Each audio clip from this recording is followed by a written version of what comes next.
pessoal, sejam todos bem-vindos a mais um episódio aqui do Fisiocast, né? O nome do podcast a respeito da fisiologia, do funcionamento do corpo humano.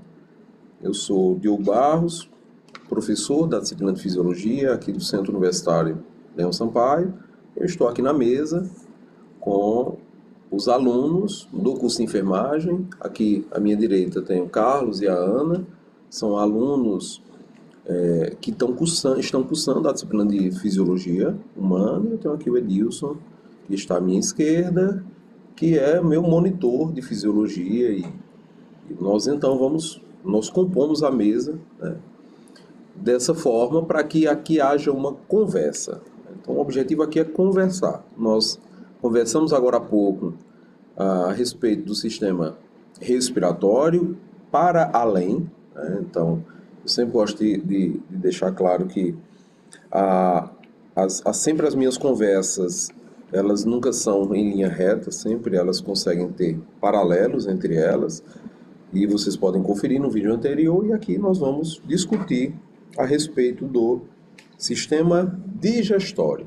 E aí vamos permear desde anatomia, fisiologia, curiosidade, clínica, para onde o papo aqui na mesa nos levar, nós vamos discutir. Inclusive, interessante porque a gente está acabando de vir aqui de um lanche, né? Nós acabamos de comer aqui, compartilhando com vocês, um bolo, né, sem lactose, tomando um cafezinho. E é interessante esse bolo porque boa parte do bolo é formado por carboidrato. A gente vai ver já já onde é que esses carboidratos eles são digeridos, ou qual o início do processo digestivo do carboidrato. Então é isso, né? Mais uma vez, meninos, sejam bem-vindos e que seja um momento para a gente conversar, né? O objetivo é que seja uma conversa. E aí, antes de tudo, a digestão ela começa na boca. Olha que interessante.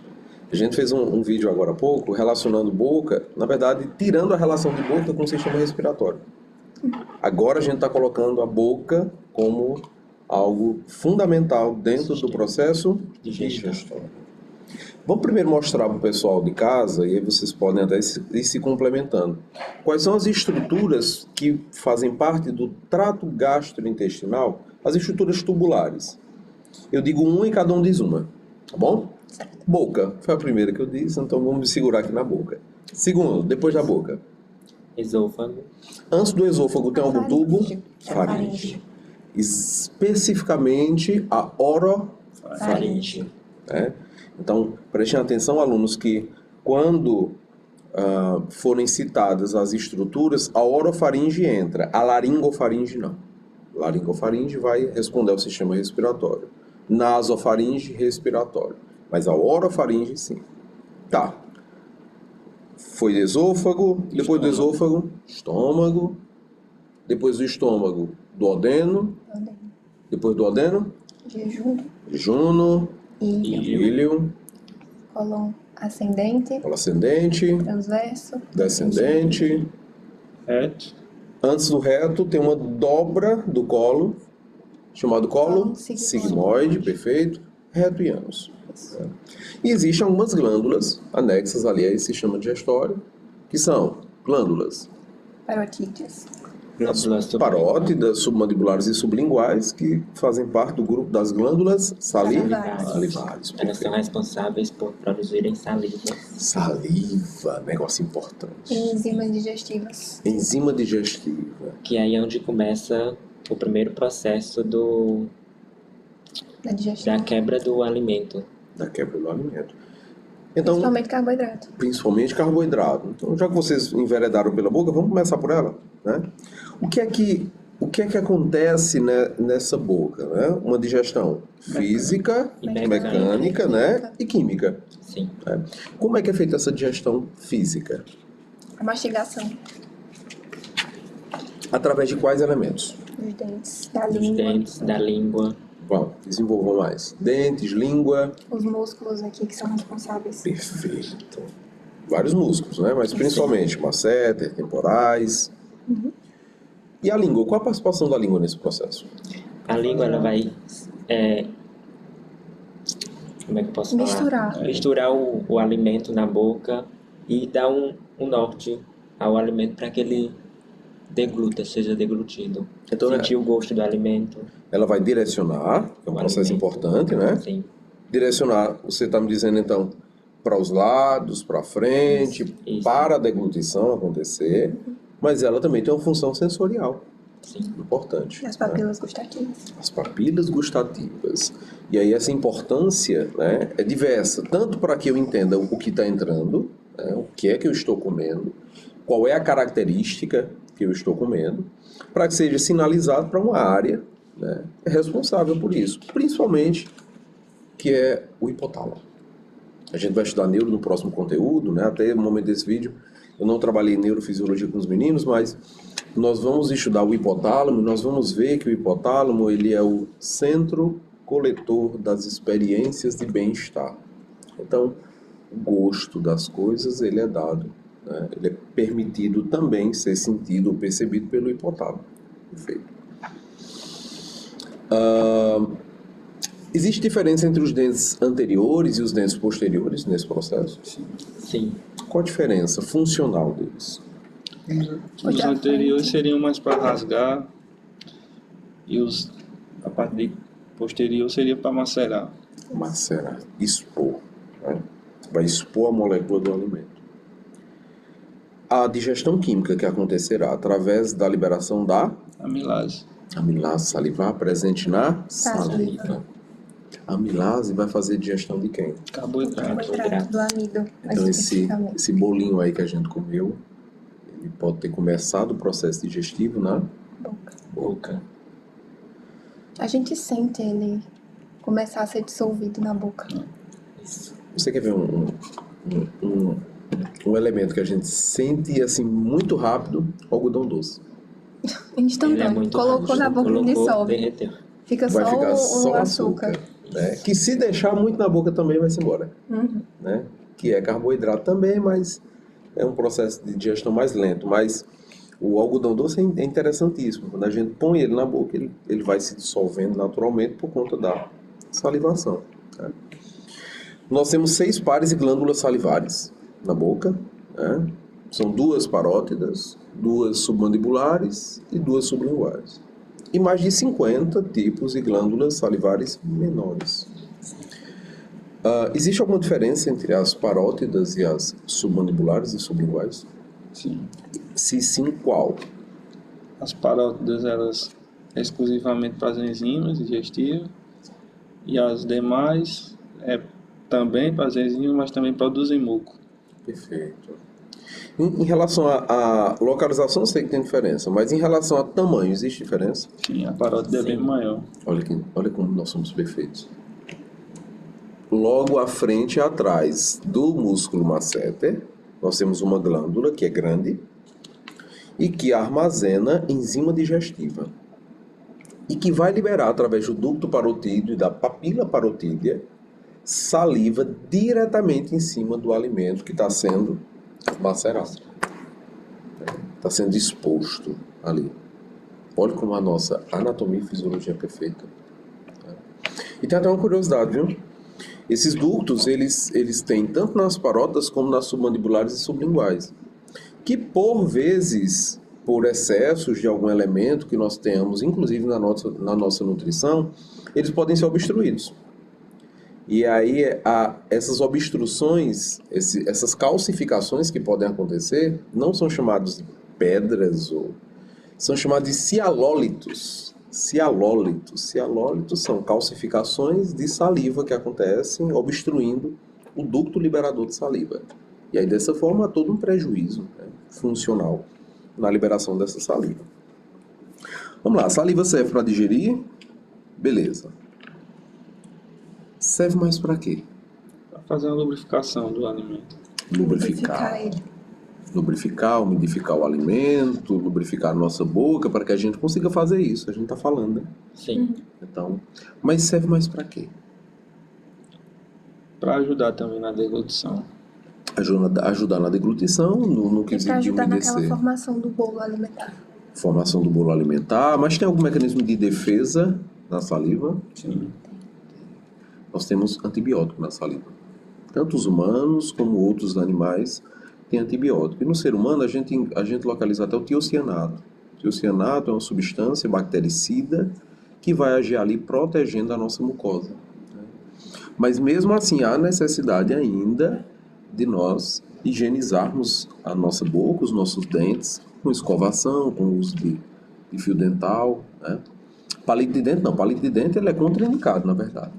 O palito de dente ele é algo que não é...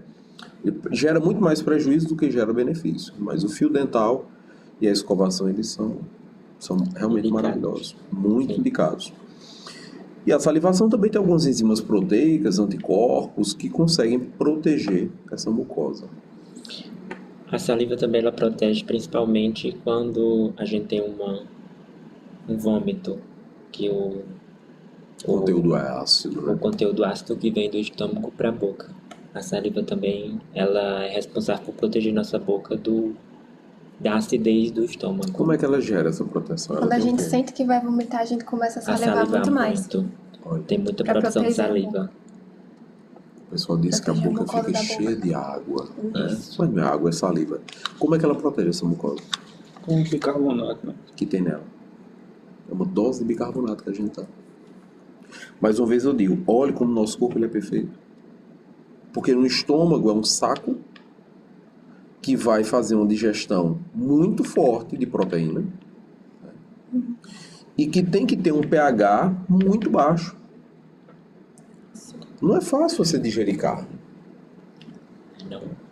Carne não é proteína, carne tem proteína. Não é fácil você digerir carne. Então precisa de um mecanismo muito eficiente e muito forte, que inclusive tem ácido lá, para a gente conseguir conservar e digerir, dissolver, expor essas moléculas, né? Por mais que a gente mastigue e degluta, mas tem carne ali. Então, o estômago ele é responsável por extrair, né, a primeira fase do processo digestivo das proteínas, que pode ser encontrado na carne.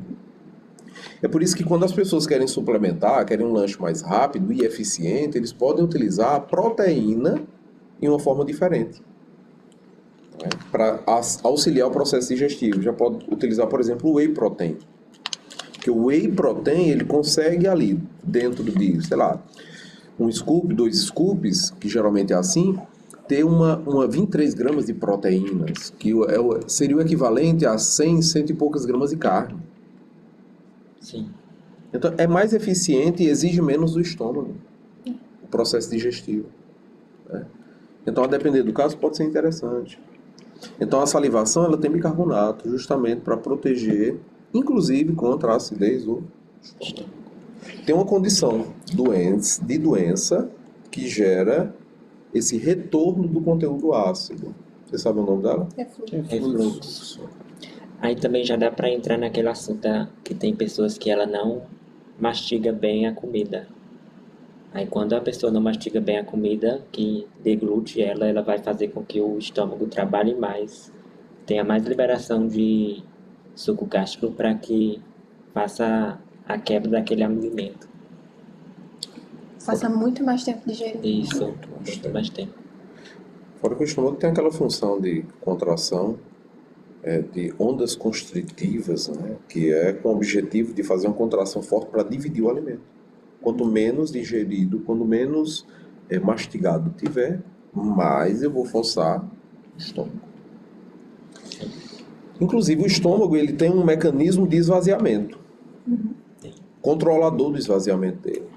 Eu poderia citar alguns hormônios aqui, mas vou citar um deles, tá? E vocês desenvolvem como é que ele faz esse controle. Gastrina. Produzido e liberado por quem? Qual o mecanismo de ação da gastrina para vocês?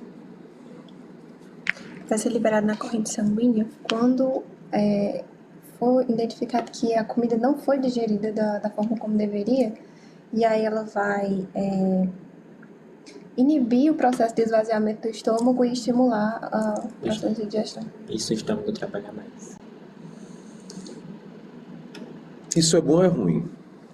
É bom e é ruim. É bom e é ruim. Sim. Isso mesmo. Depende. Depende, porque Mas assim, depende da situação.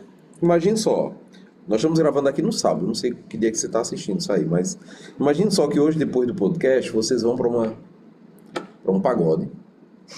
Pagode geralmente combina muito com feijoada. Eu tenho em Barbalha. Olha, eita, pronto. Então vamos dizer que seja verdade. Aí você vai lá com uma feijoada típica baiana, que é a feijoada pesada, feijoada que tem pedaço de bucho, que a gente chama no popular, né? Tem vários elementos ali difíceis de gestão. É esperado que o seu estômago ele gaste mais energia fazendo a digestão.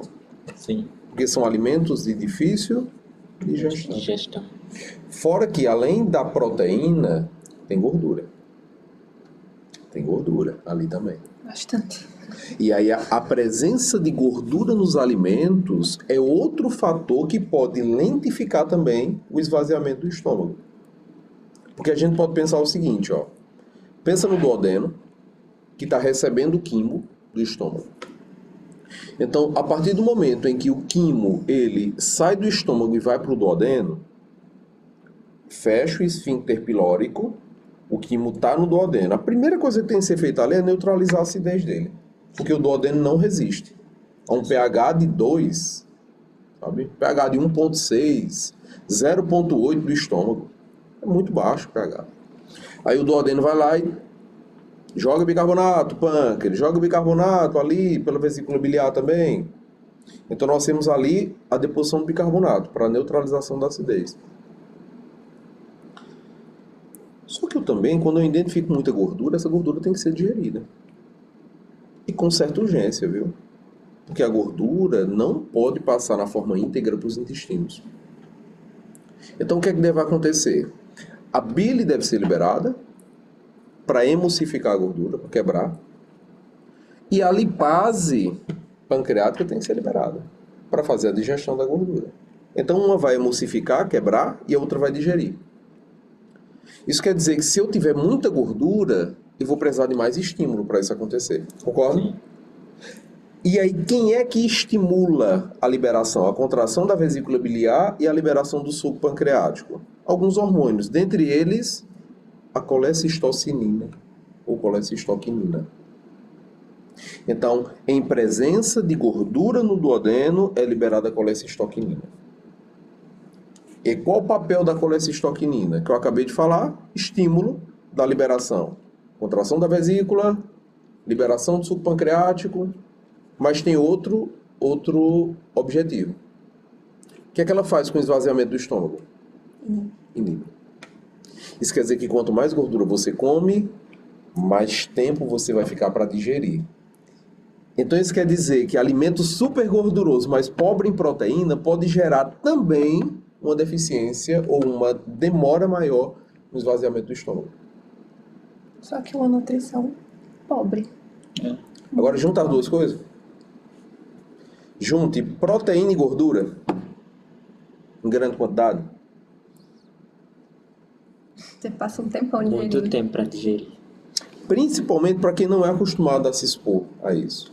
Aí o que a gente ouve muito falar assim, eu fui para a Bahia, Bahia tem comidas maravilhosas. Fui para a Bahia e adoeci. Adoeceu com o quê? Comida. Meu Deus.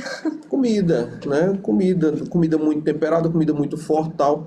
E realmente a gente percebe que é uma característica da comida baiana. Comida forte.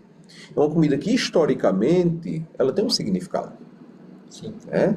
Dentro do tempo lá dos escravos, né? Principalmente, os alimentos que os donos das fazendas não comiam, né? Que seriam dados aos bichos, eram dados aos escravos. E aí que alimentos eram esses? Vísceras de animais, intestino, estômago. E os escravos iam lá e faziam o seu alimento. Foi aí onde surgiu, inclusive, a nossa panelada. Maravilhosa, uma comida maravilhosa. E forte. Aquilo ali é muito... Gosta, não? Nem eu. Também simpatizo muito, não. Eu adoro panelada. Não sei se é porque eu tenho minhas raízes na Bahia também, né? Tem alguns parentes baianos. Mas tem Eu costume. adoro. Como é que eu chamo? Como é que eu tava te chamando ali agora? E... É o Ixi, eu esqueci. Os bastidores. Bastidores. Bastidores. Tu gosta, bastidor? Gosto. Olha aí, tem Júlio ali nos Comida bastidores. pernambucana. Rapaz, olha, eu acho maravilhoso aquilo ali. Só que exige de mim, já que eu não como com frequência, exige de mim uma capacidade digestiva muito forte. Tem que valer a pena certos sacrifícios. Tem que valer a pena. E aí, às vezes, um reforçozinho ali com alguma medicação pode ser interessante para que eu consiga digerir aquilo. Mas entendam, o objetivo foi o que aquilo ali? O objetivo foi um descarte. Foi um objetivo desumano, inclusive. É por isso que a escravidão ela foi abolida. Né? Somos todos humanos, não tem essa de escravizar alguém por cor ou por qualquer outro motivo. Mas os escravos, eles acabavam, eu não vou dizer beneficiando, porque eu acho que escravo nunca se beneficiou com nada. A escravidão não gerou benefício nenhum, a não ser para quem escravizava. Mas os escravos acabavam tendo ali um alimento riquíssimo em gordura. E eles precisavam da gordura para realizar os trabalhos braçais. Então, é um alimento rico em gordura, rico em proteína, e eles se beneficiavam, entre aspas, eu volto a dizer que eu não acho que havia nenhum benefício. O corpo deles absorvia esses elementos para que eles conseguissem executar as atividades laborais. Então, é por isso que é uma comida forte. Nós precisamos de gordura. Sim. Gordura é importante. Só que eu tenho que entender o impacto da gordura no meu corpo. Principalmente um indivíduo que não é exposto a isso. Você, por exemplo, e você, na verdade, os três aqui da mesa, né, esboçaram não terem tanta empatia com a panelada. Então, provavelmente, não se expõe muito a ela, ou de jeito nenhum. No dia que for se expor, seu corpo não está preparado para uma grande liberação, né, de bile, pode ser que passe mal. Então, tem que ir com cuidado. Grande chance. É aquela coisa da pessoa que faz uma reeducação alimentar. Aí diz assim, não, estou fazendo reeducação alimentar, e começa a comer regrado, se abster de algumas coisas. Quando vai lá no final de semana e enfia o pé na jaca, o que é que faz? Adoece. Aí diz, meu Deus, mas antes eu comia isso aqui e não dava nada. Por quê? O seu corpo está se habituando a liberar soluções em determinada quantidade. A gastar determinada energia. E a gente tem que entender que o estômago fazendo isso, o estômago está gastando energia. E muita. O intestino delgado, quando faz essas sinalizações, essa liberação de bile, de suco pancreático, há um gasto de energia. É por isso que depois de uma alimentação forçada, de uma alimentação, não é nem forçada a palavra que eu quero dizer, pesada, o almoço, a gente sente sono. A gente tende a sentir sono. Principalmente depois de uma alimentação que exija muito da gente. Beleza, então isso quer dizer que a colecistoquinina ou cinina, ela consegue inibir o esvaziamento gástrico, não é assim? Sim. E estimular a liberação de elementos que vão agir na digestão da gordura, por exemplo. E, gente, é lógico que isso tem que acontecer. Imagina, como é que eu quero mandar mais conteúdo para o duodeno se eu ainda estou digerindo? Não tem como. Não tem como. E aí, o que é que vocês acham que acontece com uma pessoa que não tem mais vesícula biliar? vai perder a capacidade, né? Vai perder a capacidade de quê? De Digestão De digestão de Digestão de gordura. Não perde por quê? Ele vai perder a vesícula. Ele vai perder um saco que armazena em média 60 ml de bile. Mas Mas ainda vai ter a grande pro- quantidade deles. mas ainda vai ter a produção. Perfeito. Eu ainda continuo produzindo, mas eu perco a capacidade sobre a grande demanda. E armazenar. Eu não tenho a pronta entrega, aquela gordura toda. Então, se eu me expuser a um alimento extremamente gorduroso, demorar mais. Né? Provavelmente não vai digerir. duas uma. Ou eu vou tentar, Digerir. ou o que provavelmente vai acontecer é, Botar pra fora. eu não vou conseguir, eu vou ter que expulsar. Eu vou ter que expulsar. E aí esse expulsar pode ser por cima, através do vômito, ou esse expulsar pode ser por baixo, através de uma diarreia. E diarreia gordurosa. E aí por quê? Porque essa gordura ela não deve passar e seguir as mesmas etapas daquela gordura que foi digerida. Foi transformada em ácidos graxos. por exemplo. Por quê? Porque lá no intestino tem vasos linfáticos intestinais. E aí o que é que acontece? Esse vaso intestinal vai pegar os ácidos graxos, o resultado da digestão da gordura, e vai lançar quase que diretamente na veia cava superior. Então eu não posso pegar esse óleo, essa gordura, dessa panelada, dessa feijoada, do jeito que ela está ali. Eu não posso pegar ela e jogar na veia cava superior, sem digeri-la. Então, pensando em um mecanismo de defesa e para que isso não aconteça, o que é que o corpo faz? Se eu não consigo digerir, eu não posso absorver. Saia. Isso é defesa. Sim. Isso é mecanismo de defesa. Só que aí eu gero um prejuízo nas outras coisas também. Porque se eu produzo uma diarreia, cadê a absorção dos outros elementos?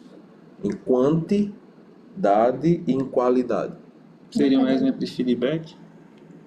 É um feedback, é uma resposta. É uma resposta. Dependendo da quantidade, também pode até gerar desidratação. Dependendo da quantidade, da característica. Desidratação gera desbiose. Porque no trato gastrointestinal, principalmente nos intestinos, eu tenho uma microbiota ali que me protege. Então, a partir do momento que há uma irritação, há uma diarreia, eu gero uma desbiose. E aí é onde algumas medicações, que não são bem medicações, mas alguns probióticos, eles são eficientes no quadro de diarreia. Que a gente pensa assim, probiótico, probiose. Então, eles conseguem restaurar ou ajudar a restaurar essa microbiota da nossa microflora intestinal. Aí você diz, não são medicações em si, eles são probióticos. Por que é que eles melhoram o processo da diarreia? Porque eles vão lá e tentam estabilizar a flora bacteriana, que é desestabilizada pelo processo inflamatório e pela diarreia. Então entendam, gente, que nós temos uma responsabilidade muito grande sobre o que nós comemos.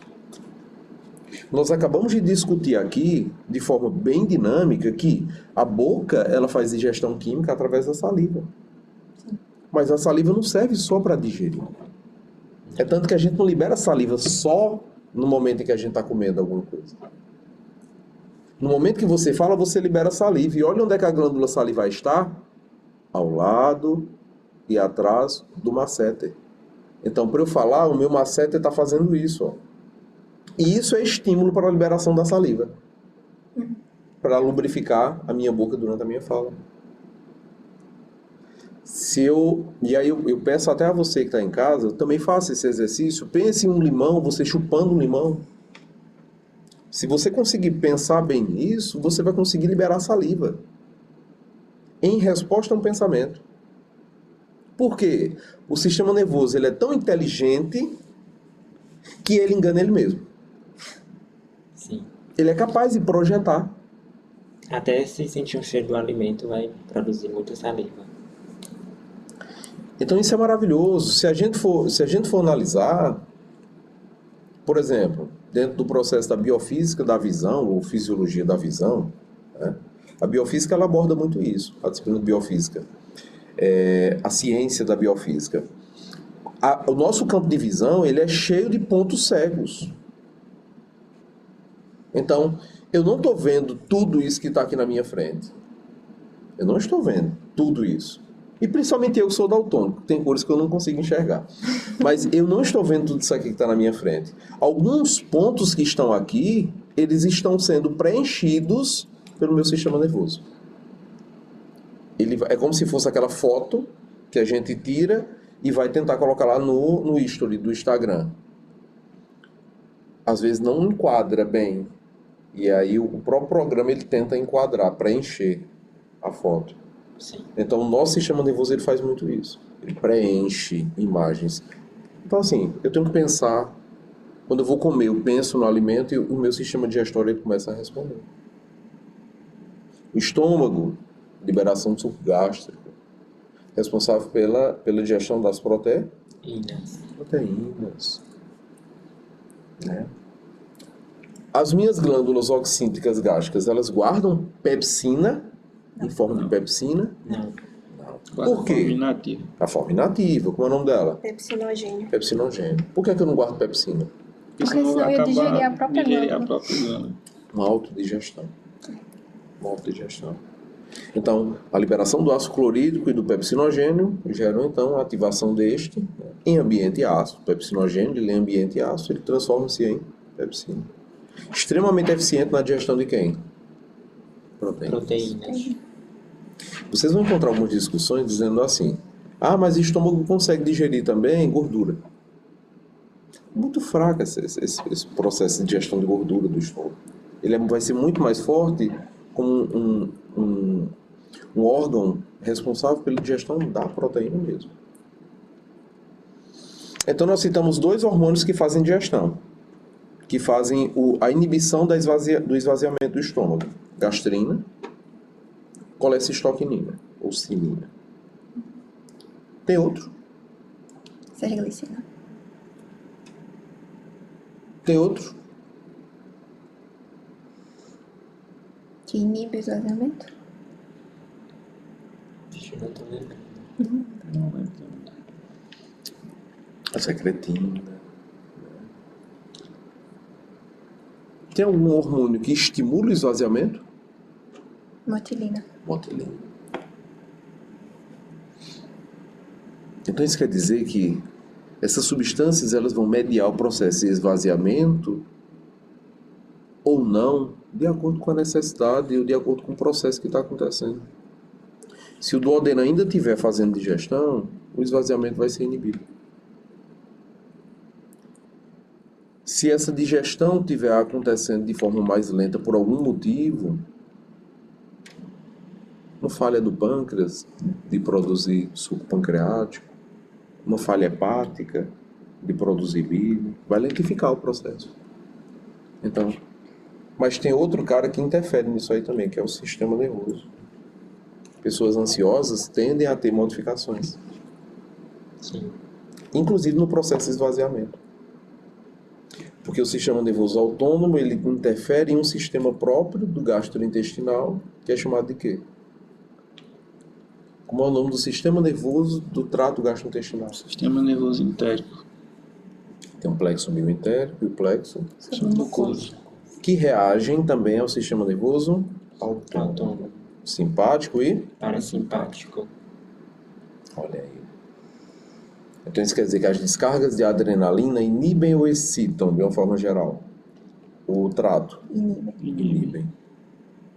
Nós não somos projetados para digerir em estado de alerta. É por isso que o é um é outro. Então, quando a gente está digerindo, a gente tem um cansaço maior. Fica sonolento. E uma coisa interessante, vocês já ouviram falar sobre a grelina e a leptina? Não. Peraí. Interessantíssimo. Grelina e leptina são hormônios. Leptina liberado pela gordura. Grelina, estômago. O estômago ele libera grelina. Grelina é um hormônio que tem muita relação com a saciedade, com a fome. Então a grelina é um hormônio que, quando liberado na corrente sanguínea, manifestará fome. Então isso quer dizer que os centros de saciedade são hipotálamo e estômago. Então, a depender da quantidade de grelina, nós teremos mais ou menos fome. É um hormônio sinalizador, é feedback. É por isso que tem pessoas que têm obesidade mórbida que, quando fazem a cirurgia de redução do estômago, né, que é a bariátrico metabólica, eles reduzem mesmo o tamanho do estômago, a capacidade do estômago. Porque o estômago em si, ele tem uma responsabilidade muito grande dentro do processo de saciedade. Ok. E aí, dentro daquele suco digestivo, do suco pancreático, quais são os elementos que tem nele? Que participam do processo digestivo? Lipase, Lipase. protease e amilase. A amilase pancreática, a lipase pancreática, a tripsina, a quimotripsina. Tripsina e quimotripsina reagem na digestão de quem? Tripsina e quimotripsina são enzimas pancreáticas que ativam a digestão de quem? E Vamos pensando. Amilase, Carboidrato, lipase, gordura, tripsina e quimotripsina. Faltou quem? proteína. proteína. Proteína. E é interessante porque principalmente a quimotripsina, ela tem uma característica semelhante à pepsina, a forma inativa. Ela fica sendo inativada dentro do pâncreas, ela só é ativada quando sai do pâncreas. E em casos em que há obstrução do ducto pancreático, pode haver a ativação da quimotripsina no pâncreas ainda, gerando pancreatite. Então lembra que o pâncreas, que tem uma cabeça, um corpo e uma cauda, ele tem um ducto pancreático principal, aí embaixo embaixo principal e em cima o acessório. O principal se une com o colédoco, que vem do fígado. Então ali forma um ducto hepatopancreático. Então obstruções nesses ductos pode gerar a ativação de enzima proteica dentro do pâncreas, levando o indivíduo a uma pancreatite. Não é para ser ativado ali, porque o pâncreas ele é formado por proteína. Quem é que vai fazer a digestão? Não tem lógica.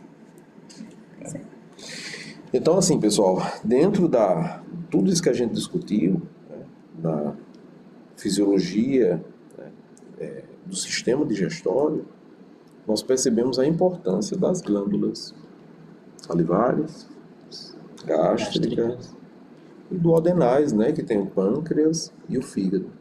Mas todo trato gastrointestinal tem glândulas que vão liberar muco. Digestão mesmo são nesses locais, mas o restante a produção de muco. E aí,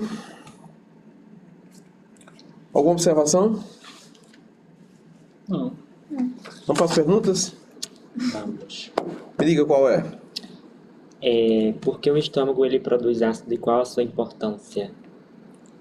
Para uma melhor digestão dos alimentos, para digerir completamente, principalmente as proteínas. Para fazer a digestão e, no caso que uma eventual digestão demore mais, fazer a conservação, para não ter Sim, apodrecimento naquela do resposta conteúdo. luta-fuga. Perfeito. Isso pode ser até revertido de forma negativa para a gente, né? O indivíduo vai em uma resposta a um estressor, né, em um mecanismo de luta e fuga, ele tende a reduzir sua função digestiva e aumentar o ácido, né, do estômago. Faz a conservação do alimento, mas muito ácido. O ácido ele pode danificar a parede de proteção interna do estômago, o muco, né, e dessa forma agredir a parede interna dele. Como gastrite. Pode gerar uma gastrite, uma inflamação desse estômago. Perfeito. Sim. E quais fatores interferem no esvaziamento gástrico? Discutimos eles, né? Sim. Gastrina, colecistocinina, secretina, um exemplo dos 3 principais. E quais são os fatores que interferem? A qualidade alimentar, o emocional, A quantidade. a quantidade do alimento. Né? Perfeito. Como a alimentação ela vai influenciar diretamente a saúde do sistema digestório? Pergunta interessante. A gente já respondeu alguma coisa, eu acho que em relação a isso, mas como é que a alimentação influencia a saúde? A absorção de nutrientes. Que nem diz aquela história, né? Você é o que você come.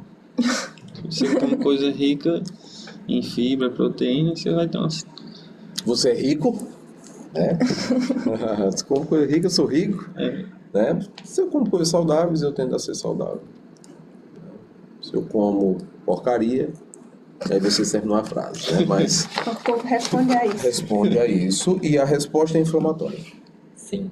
A resposta é inflamatória. Você tem que saber cuidar do seu corpo, né? Tem que saber cuidar e a cada dia que passa, a gente tá ligando mais no piloto automático as coisas. E é complicado esse piloto automático, A porque... própria rotina induz a gente a isso. E, gente, hoje nós estamos em uma geração em que nós estamos gerando muita alteração dopaminérgica, isso é fato. A gente vai aprender qual é o papel da dopamina em todo o processo motivacional. Mas a facilidade das coisas, ou vídeos curtos, por exemplo, esse vídeo, ele já está em quantos minutos, esse nosso? 40. 40 minutos, sabe? Quantas e quantas pessoas vão procurar um resumo disso aqui?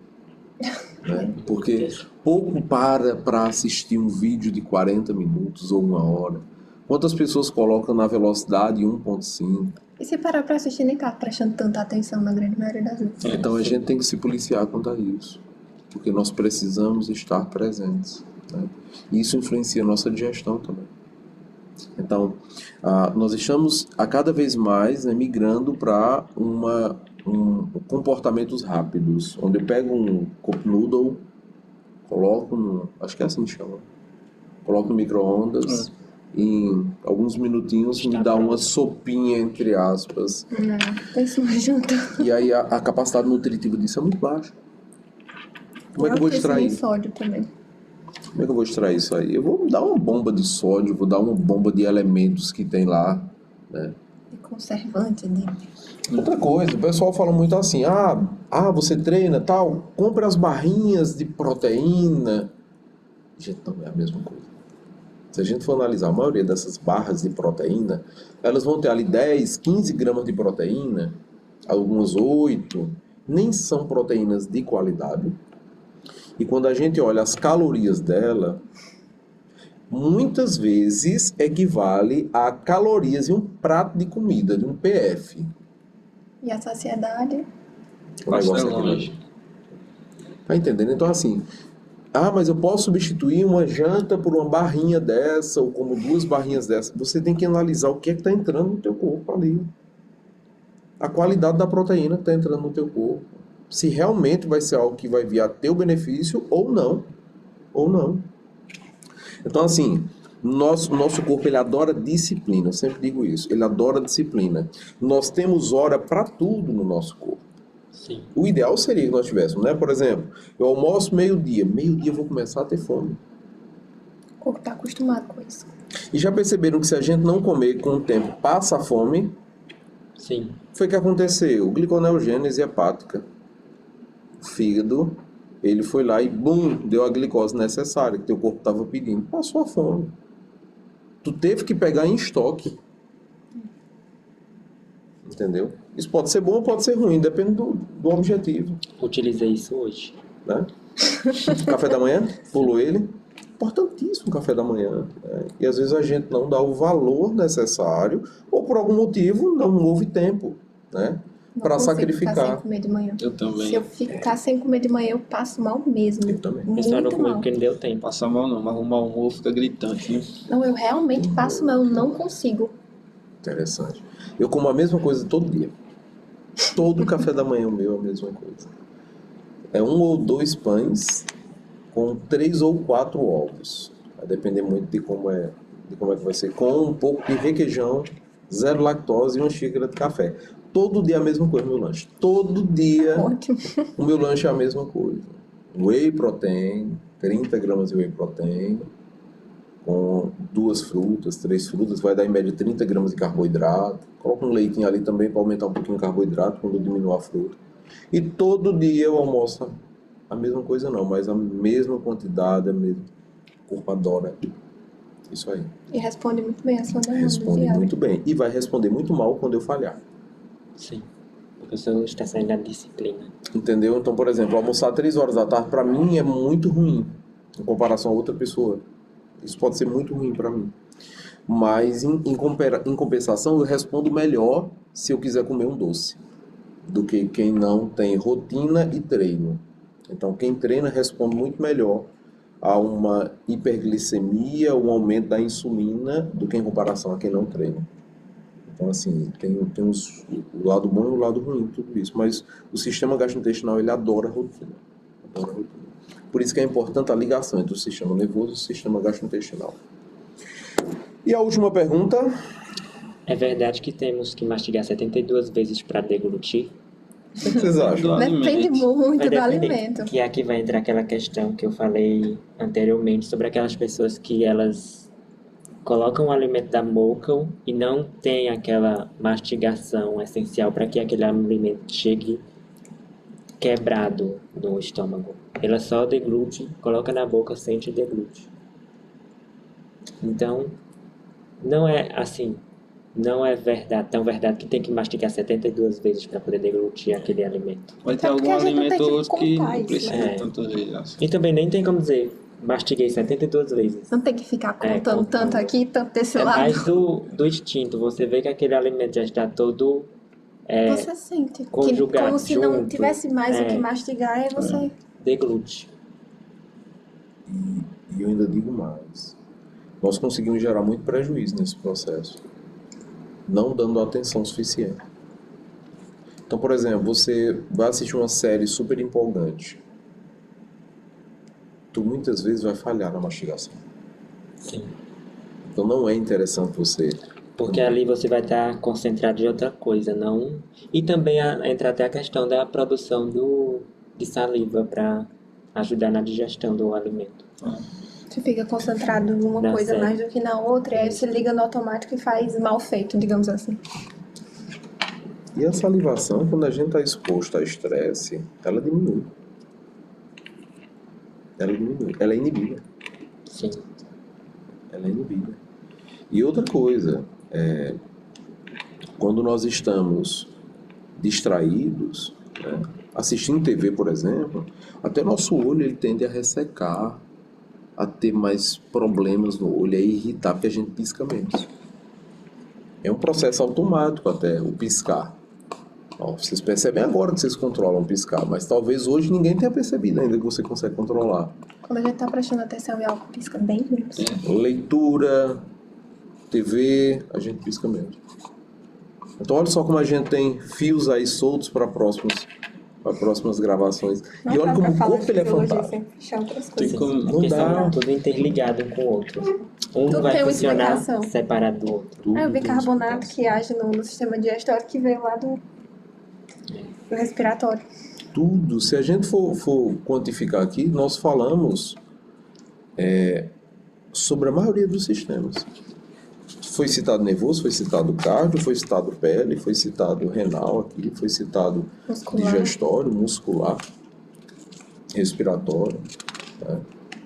Então, assim, fisiologia é isso, estudar fisiologia é isso, discutir fisiologia é isso. É estar com a mente aberta para entender que não é finito, é um processo mesmo infinito de discussões.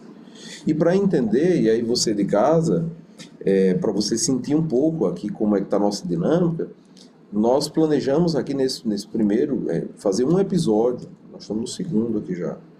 E o tempo total que os meninos planejaram aqui para a gente ter de episódio era de 45 a 60 minutos. Cada episódio nosso aí tá rodando aí em média 1 hora.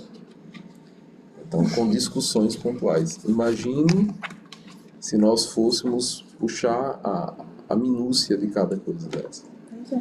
Entende? Então, assim, o objetivo, né, dessa roda de conversa nossa, eu acho que, né, foi alcançado. Nós conversamos um sábado de manhã sobre fisiologia. E digo mais, nós conversamos sobre corpo humano, né, sobre as várias vertentes do corpo humano. Sobre nós mesmos. Sobre nós. E é isso. É um processo de autoanálise. A fisiologia me promove isso. O que eu como, quando eu como, o que acontece comigo. Né? Como você trouxe seu caso, não tomei café da manhã. Olha o período de jejum. Né? Não se preocupem, que tu comeu agora, não comeu? Não se preocupe, que ele não está com fome. Vai ficar vivo. Não, vai. A glicose dele voltou ao normal. Mas, longo período de jejum, nós temos um mecanismo compensatório, glucagon, hormônio, que a gente vai estudar em endocrinologia. E provavelmente será o conteúdo da nossa próxima vinda aqui, para conversar sobre o corpo humano. Provavelmente endocrinologia e neurofisiologia. Tá certo? Algo a ser falado? É Gente, isso. agradeço imensamente a vocês, né, a disponibilidade por estarem aqui. A gente que agradece a oportunidade. Agradeço a vocês, monitores, por terem organizado, né? E eu deixo isso aqui registrado no vídeo, né? Isso aqui foi pensado por nós, mas foi organizado pelos monitores da disciplina, né?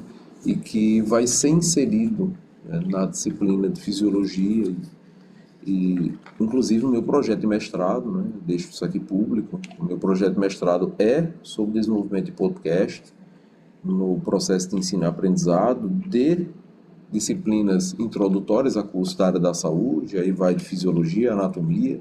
Como eu permeio por essas áreas, eu deixei aberto para essas áreas. Então, que esse seja o primeiro, no caso, esse aqui é o segundo, né, de muitos que virão.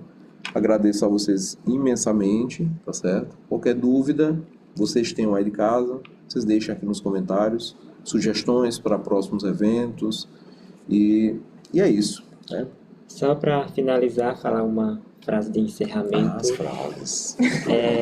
inspiradora, que fala assim: respirar com consciência e alimentar-se com sabedoria são atos simples que sustentam a grande arte de viver bem. Muito bem, muito bem. Fechamos com uma frase que resume o que foi discutido, né? Respirar com consciência. Isso quer dizer que mesmo inconscientemente, sendo possível realizá-lo, a consciência é importante. Sim. Entendam? É a consciência que nos diferencia dos outros animais. É a consciência que vai me dizer que eu tenho regras a serem seguidas, que eu posso conviver em sociedade, que eu tenho que respeitar meu corpo, que eu tenho que respeitar o seu corpo. Que eu tenho que ter um comportamento que seja adequado para conviver, para ajudar a minha sociedade, mas também entender que eu tenho que respeitar o seu comportamento, contanto que ele não fira as regras da sociedade. Eu tenho que lhe respeitar, tá? E caso haja, né, qualquer descumprimento, aí tem as normas da sociedade que fazem essa cobrança, né? Mas que eu preciso conscientemente viver. Não posso ligar no inconsciente, né? E alimentar-se com sabedoria. Alimentar-se com sabedoria é ter consciência do que está sendo ingerido, né? Comendo. Sustento a grande arte. Viver é uma arte. Viver é uma arte, né? Ora está por cima, ora a gente está por baixo, ora a gente ensina, ora a gente aprende. Por isso que é importante a gente, de fato, viver, não só sobreviver. Perfeito. É isso que eu procuro sempre levar. A mensagem que eu sempre levo. Não sobrevivam. Vivam. Se organizem. Tenham rotina. O corpo adora rotina. O corpo adora rotina. Talvez eu que viva em um ambiente sem tanta rotina, por enquanto, um exemplo, posso não gostar, mas a partir do momento que você começar a ter rotina, você percebe como... Você começa a se sentir mais feliz, mais disposto, mais tudo. Você aprende melhor, entende melhor, tem mais gosto pela vida. É por isso que a gente precisa pedir ajuda, quando a gente não consegue sozinho fazer, ou enxergar isso. É por isso que uma escuta qualificada de outros profissionais, ela é importante para identificar essas necessidades. Então achei a frase fenomenal, gera uma reflexão realmente, e eu vou encerrar porque senão a gente já vai começar a falar sobre comportamento, neurofisiologia, e é uma coisa maravilhosa. Pessoal, um abraço a vocês, nos encontramos nos próximos episódios. Tchau, tchau.